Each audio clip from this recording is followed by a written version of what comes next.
Good day, everyone. Allow me to introduce myself and my partner. By the way, I am Nazima Yacob, and here's my partner, Saima Tokan. So, our topic is entitled The Intellectual Property Rights on the Development and Use of Digital Materials. But before we proceed to the discussion, let me present first the learning outcomes of our topic.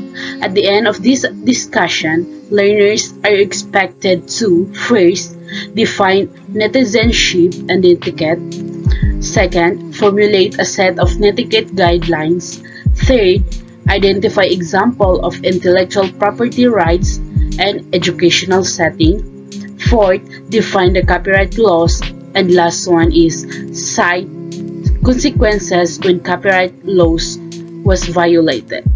So what is intellectual property? Intellectual property is protected by intellectual property law.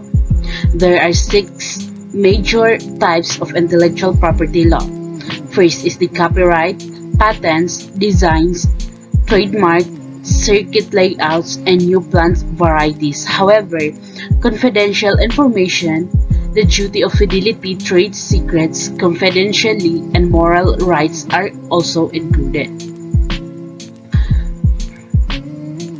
So intellectual property protection is important in fostering innovation. Without protection of ideas, individuals will not be able to enjoy the full benefit of their invention, and they would not be compensated for their creation. This encourages innovation without the fear that a competitor will steal the idea and or take the credit for it. So next one is intellectual property. According to the World Intellectual Property Organization, or the WIPO, refers to a creation of the mind such as inventions, literary and artistic works, designs and symbols, names and images used in commerce, and an intellectual property right is a right held by a person or by a company to have exclusive right over this.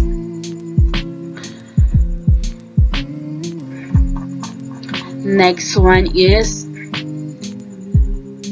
internationally, these intellectual property are protected by the World Intellectual Property Organization, to which the Philippines is one of the 191 member states. In our country, we have the Intellectual Property Office of the Philippines, or the IPOPHIL, which administers and implements state policies and relations to intellectual property.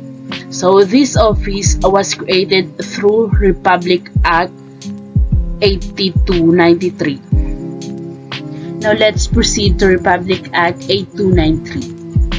This act defines intellectual property to include copyright and related rights, trademarks and service marks, geographic indications, industrial designs, patents, layout designs of integrated circuits, and protection of undisclosed information. So this law is known as the Intellectual Property Code of the Philippines. It was enacted in January 1998 and the legal framework for intellectual property rights in the Philippines. It provides for the protection of intellectual property rights, including copyrights, trademarks, and patents. So this law also provides for penalties for copyright infringement and other violation of intellectual property rights. It is designed to encourage creativity and innovation among Filipinos and to encourage foreign investment in the country. The Intellectual Property Code of the Philippines is the national law governing all intellectual property rights. It defines the scope of intellectual property protection and enforcement in the country. It is composed of 10 chapters and 100 sections. The Intellectual Property Code of the Philippines is divided into two parts. The first one is the part deals with the creation and protection of intellectual property rights. It also establishes the Intellectual Property Office, which is tasked with the registration and enforcement of intellectual property rights. So what is copyright? It refers to the legal right given to the owner of the original work or intellectual property. Copyrights can be granted by the public law and are in that case considered territorial rights. This means that copyrights granted by the law of a certain state do not extend beyond the territory of that specific jurisdiction. So copyrights of this type vary by country. Many countries and sometimes a large group of countries have made agreements with other countries on procedure applicable when works cross national borders or national rights are inconsistent. Now here are the works that are original intellectual creation in the literacy and artistic domain protected from the moment of their creation, which include the following. First one is the books, pamphlets, articles, and other writings, periodicals and newspapers, lectures, sermons, addresses, and dissertation prepared for oral delivery. Letters, dramatic or dramatic musical composition, choreographic works, or entertainment in dance shows, musical composition with or without words, works of drawing, painting, architecture, sculpture, engraving, lithography, or other works of arts or designs.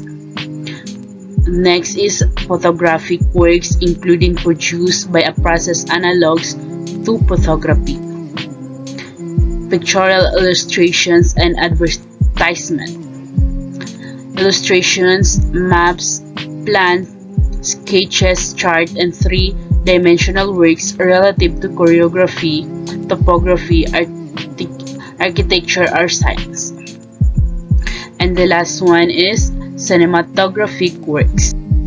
You know that plagiarism.org reported that a survey of over 63,700 US undergraduate and 9,250 graduate students over the course of 3 years from 2002 to 2005 conducted by Donald McCabe from Rutgers University revealed that 36% of undergraduates admit to paraphrasing or copying few sentences from internet source without footnoting it, and 24% of graduate students self-report doing the same. 38% admits to paraphrasing or copying few sentences from written sources without footnoting it also, and 25% of graduate students self-report doing the same, and 14% of students admit to fabricating or falsifying a bibliography, and 7% of graduate students doing the same. 7% of self-report copying materials almost word for word from a written sources without citation. Next is 4% of graduate students self-report doing the same, and 7% also self-report turning in work done by another, and 3% of graduate students self-report doing the same. 3% report obtaining paper from third paper mill, and 2% of graduate students report doing so. So let's see what will be the next discussion that my partner will discuss to us. Thank you for listening.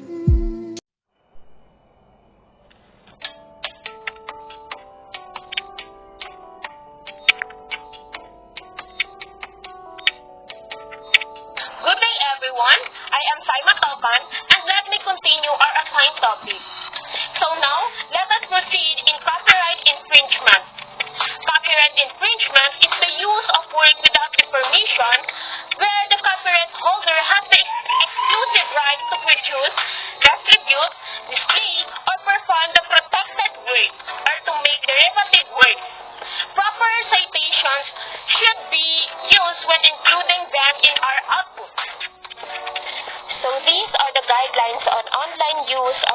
copyrighted materials by Smaldino, Lauder, and Russell 2012. Number 1, contrary to popular opinion, all materials on the internet is copyrighted unless stated otherwise. It is copyrighted even if it does not display the copyright symbol. An email is an original work, fixed in a tangible medium of expression that is covered by copyright. Hence, it is recommended that you should not forward any email without permission, in consideration of both Copyright and Privacy Act. Downloading an article from a newspaper's website, making copies and distributing them to your students prior to class discussion on the topic is permissible following the current photocopying guidelines, which permit making multiple copies for classroom use. The exception would be individually bylined copyrighted articles or articles from a source specifically designed for educational markets where such articles cannot be copied legally for class distribution. That is according to adopted by from Becker 2003. You cannot post students' essays, poems, and other works on the school website unless you have permission of the students and their parents or guardians. Lastly, educators should treat copyrighted materials from the internet the same way they do to print formats. The best guidelines is to always obtain permission. Copyright infringement is punishable by law, using the available resource materials or interviewing a knowledgeable person such as a lawyer. Research for the penalties and violation of the copyright law. Copyright infringement versus plagiarism. So another violation on intellectual property is plagiarism. Although plagiarism and copyright infringement are related ideas, these two are different. Plagiarism, according to plagiarism is not an act of fraud. It involves both stealing someone else's work and lying about it afterward. Plagiarism further elaborate the following as plagiarism. So number 1, turning in someone else's work as your own. Number 2, copying words or ideas from someone else without giving credit. Number 3, failing to put a quotation in quotation marks. Number 4, giving incorrect information about the source of a quotation.